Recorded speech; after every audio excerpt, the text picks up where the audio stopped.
Assalamualaikum warahmatullahi wabarakatuh. Selamat datang kembali pada video pembelajaran program pendidikan kesetaraan paket C PKBM Gandhisena pada mata pelajaran Ekonomi kelas 11. Pada video kali ini kita akan membahas mengenai modul 9 yang berkaitan dengan anggaran belanja antara perencanaan dan realisasi. Unit 2, realisasi, minimalisasi pengeluaran dan optimalisasi pendapatan. Berikut pembahasannya.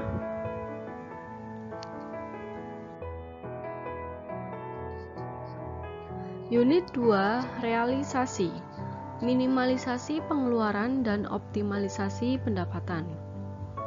Pengertian fungsi asas dan jenis pajak. Pengertian pajak. Pajak adalah iuran rakyat kepada negara berdasarkan undang-undang, sehingga dapat dipaksakan dengan tidak mendapat balas jasa secara langsung. Kemudian fungsi pajak. Fungsi dari pajak adalah sebagai berikut. Yang pertama sebagai fungsi anggaran. Dalam fungsi anggaran, pajak berfungsi sebagai anggaran atau budgeteer, yang mana pajak digunakan sebagai sistem untuk menginput data secara optimal ke kas negara yang didasarkan pada undang-undang yang berlaku.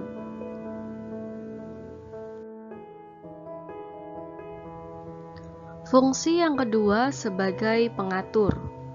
Dalam fungsi pengatur ekonomi negara, hal ini untuk kepentingan dan kemajuan negara. Fungsi pengatur dilaksanakan dengan cara memanfaatkan dana pajak dengan semaksimal mungkin. Yang ketiga, fungsi pemerataan. Dengan mengutip pajak akan terjadi pemerataan pendapatan penduduk, karena hasil dari pengutipan tersebut dapat dipakai untuk berbagai kegiatan pembangunan. Yang keempat ada fungsi stabilitas. Dalam fungsi stabilitas, pajak berfungsi untuk menstabilkan negara. Misalnya, dalam pengendalian terhadap inflasi harga atau peningkatan harga. Yang kelima ada fungsi retribusi pendapatan. Pajak yang telah dipungut oleh negara akan dipakai untuk membiayai semua kepentingan umum, termasuk untuk membiayai pembangunan agar dapat membuka lapangan kerja yang akhirnya bisa meningkatkan pendapatan masyarakat.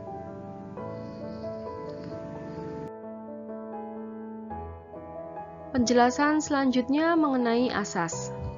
Dalam pajak terdapat asas pemungutan yang harus diperhatikan, yaitu yang pertama keadilan. Proses pemungutan pajak haruslah adil, yang artinya semua wajib pajak mempunyai hak dan kewajiban yang sama dalam perpajakan, tidak ada diskriminasi. Tetapi, pemungutan pajak harus tetap sesuai dengan kemampuan wajib pajak. Oleh karena itu, dalam konsep ini ada dua keadilan. Yang pertama, keadilan horizontal adalah wajib pajak yang mempunyai penghasilan dan tanggungan yang sama harus mempunyai hak dan kewajiban yang sama juga tanpa adanya diskriminasi dan tidak ada pertimbangan jenis dan sumber penghasilan. Yang kedua yaitu keadilan vertikal. Adalah pemungutan pajak dilakukan secara adil dan sesuai dengan kondisi ekonomi dan kemampuan subjek pajak.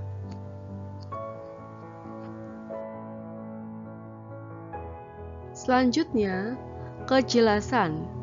Sesuatu di dalam kegiatan perpajakan harus detail. Wajib pajak wajib mengetahui berapa pajak yang harus dibayar oleh mereka, kapan waktu pembayarannya, dan batas waktu pembayaran pajak tertentu secara jelas. Kejelasan ini akan membuat wajib pajak tahu kepastian hukum, hak, dan kewajiban yang dimilikinya dalam kegiatan perpajakan. Selanjutnya ada kenyamanan. Kenyamanan wajib pajak haruslah diperhatikan dalam pelaksanaan pemungutan pajak agar tidak mempersulit mereka dalam memenuhi kewajibannya. Yang intinya, wajib pajak tidak dipersulit dalam membayar pajak. Misalnya, pajak dibayar ketika wajib pajak baru mendapatkan penghasilan, bukan pada saat kondisi sulit. Asas ini mempunyai tujuan supaya pembayaran pajak dilaksanakan sesuai dengan aturan. Yang keempat ada ekonomi. Dalam pemungutan pajak, biaya yang harus dikeluarkan seminim mungkin, tetapi dapat menghasilkan kas yang maksimal. Asas ini mempunyai tujuan agar pemerintah dapat menyesuaikan sistem pajak dengan pendapatan pemungutan.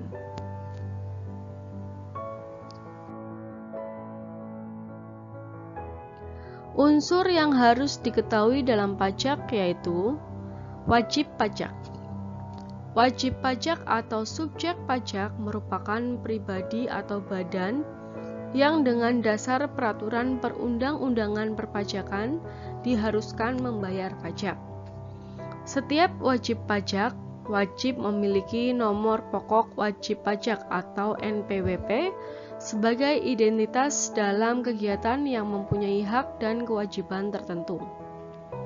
Yang kedua, objek pajak. Objek pajak yaitu sesuatu yang menjadi target atau sasaran pembayaran pajak. Misalnya gaji, kendaraan, dan lain sebagainya. Yang ketiga ada tarif pajak. Tarif pajak merupakan besarnya pajak yang sudah ditetapkan terhadap wajib pajak dengan pertimbangan asas keadilan. Tarif pajak dibedakan menjadi 3, yaitu tarif tetap adalah tarif pajak yang jumlahnya tetap tanpa mempertimbangkan besar kecilnya objek pajak.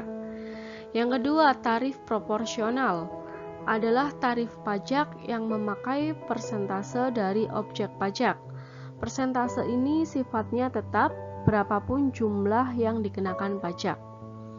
Tarif progresif adalah tarif pajak yang disesuaikan dengan nilai objek pajak, yang artinya apabila nilai objek pajak semakin tinggi, maka tarif pajaknya akan semakin tinggi pula.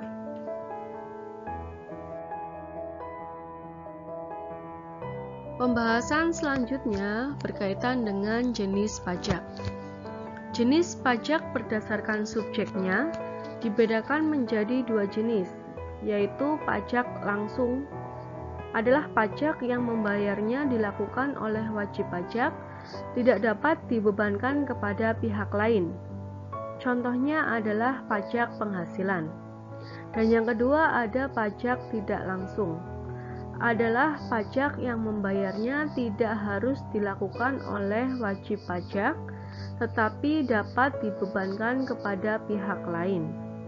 Contohnya adalah pajak cukai rokok, pajak yang harusnya dibayarkan oleh perusahaan rokok, tetapi dibebankan kepada konsumen atau pembeli rokok.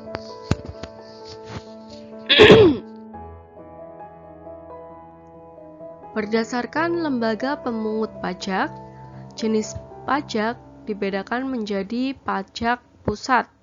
Adalah pajak yang dipungut oleh pemerintah pusat langsung dan dipakai untuk membiayai pengeluaran negara. Contohnya adalah pajak bumi dan bangunan atau PBB. Yang kedua ada pajak daerah. Adalah pajak yang dipungut pemerintah daerah dan dipakai untuk membiayai pengeluaran pemerintah daerah tersebut. Contohnya adalah untuk pajak provinsi berada di pajak bahan bakar kendaraan, kemudian pajak kabupaten atau kota, contohnya adalah pajak terhadap hotel. Berdasarkan sifat pajak, pajak dibedakan menjadi pajak subjektif. Adalah pajak yang memperhatikan kondisi dari wajib pajak, seperti pajak orang yang sudah atau orang yang belum menikah, tentu berbeda pajak yang dikeluarkan. Yang kedua ada pajak objektif. Adalah pajak yang pemungutannya didasarkan kepada objek pajak tanpa memperhatikan kondisi dari wajib pajak. Misalnya adalah pajak bumi dan bangunan yang berdasarkan pada luas tanah atau luas bangunan tanpa memperhatikan kondisi dari pemiliknya. Demikian pembahasan mengenai modul 9 unit 2. Kami dari PKBM Gandisena mengucapkan terima kasih. Sampai jumpa pada video-video pembelajaran berikutnya. Wassalamualaikum warahmatullahi wabarakatuh.